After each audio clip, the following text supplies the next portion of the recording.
আজকে বানাবো আমি পাটিসাপটা।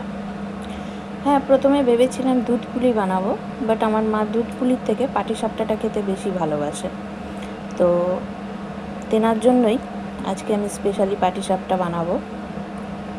তো চলো তাহলে শুরু করা যাক। আমি ব্যাটারটা মোটামুটি রেডি করে নিয়েছি। ব্যাটারের মধ্যে আছে চালের গুঁড়ো, ময়দা, একটু নুন আর চিনি। ভালো করে আমি মিক্স করে নিয়েছি।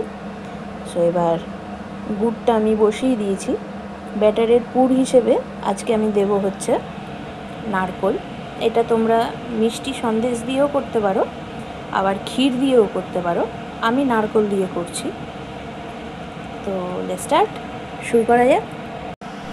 তো নারকোলটা আমার করা হয়ে গেছে। গুড় দিয়ে আমি ভালো করে মিক্স করে নিয়েছি, আর সামান্য একটু আমি চিনি অ্যাড করেছি। চিনি তো আমরা খাই না, আমরা খাই হচ্ছে আই অ্যাম লাইট, তো স্টিভিয়া। তা আমি অল্প করে একটু স্টিভিয়াটা মিক্স করেছি, কারণ স্টিভিয়াটা অল্প দিয়েছি কেন, স্টিভিয়াটা চিনির থেকেও বেশি মিষ্টি হয়।